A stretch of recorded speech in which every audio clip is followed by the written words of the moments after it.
વાત કરીએ અમદાવાદની તો એએમસીમાં હેલ્થ વિભાગનું ટેન્ડર કે જ્યાં એએમસીના હેલ્થ વિભાગ દ્વારા ટેન્ડર આપવામાં આવ્યું છે ત્યારે ચિઠ્ઠી ઉઠાડીને ટેન્ડર આપવામાં આવ્યું છે. ચિઠ્ઠી ઉછાળી બે એજન્સીને ટેન્ડર આપવામાં આવ્યું છે. પોતાના માણસોને ટેન્ડર આપ્યાની ચર્ચા છે ત્યારે 100 કેસ રાઇટર અને જુનિયર ક્લાર્ક માટેના ટેન્ડર. મ્યુનિસિપલ કોર્પોરેશનના તમામ હેલ્થ સેન્ટરમાં 100 કેસ રાઇટર અને 100 જુનિયર ક્લાર્ક માટે ટેન્ડર ફ્લોટ કરવામાં આવેલું હતું. આ કામગીરી આઉટસોર્સિંગ પ્રમાણે જે તે એજન્સી સદરુ કર્મચારીને ડેપ્યુટ કરે તે પ્રકારનું ટેન્ડર હતું. ટેન્ડરમાં જે તે કર્મચારીને જે પગાર ચૂકવવાનો છે તે ફિક્સ છે અને એક મિનિમમ સર્વિસ ચાર્જ નક્કી કરવામાં આવેલો છે. એ મિનિમમ સર્વિસ ચાર્જના પ્રમાણે ટોટલ 8 એજન્સી જે ક્વોલિફાય થયેલી છે. આ તમામ એજન્સીને મીટિંગમાં બોલાવવામાં આવેલ. તમામ એજન્સીની હાજરીમાં સક્ષમ સત્તાની હાજરીમાં આ લોકોને ડ્રો કરવામાં આવેલો છે.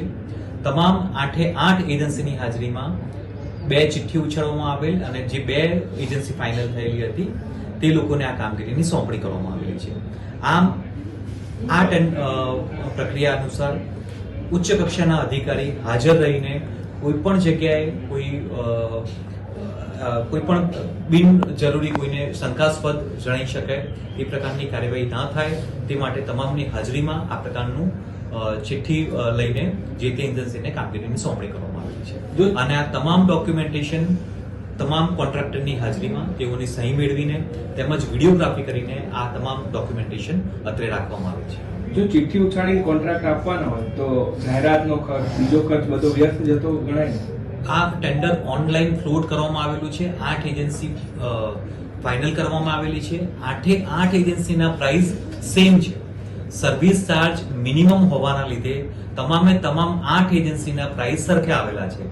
આ તમામે 200 માણસનું અમારે ટોટલ ટેન્ડર છે.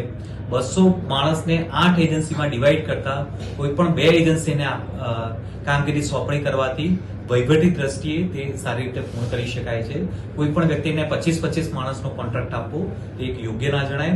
100 વ્યક્તિનો કોન્ટ્રાક્ટ 2 એજન્સીને આપવામાં આવેલો છે અને 2 એજન્સી ખૂબ જ પારદર્શક રીતે અત્રેથી સિલેક્ટ કરીને તે લોકોને વર્ક ઓર્ડરની કામગીરી આપવા માટે આજે ટેન્ડર મંજૂર કરવામાં આવ્યું. અમદાવાદ મ્યુનિસિપલ કોર્પોરેશનના તમામ હેલ્થ સેન્ટરમાં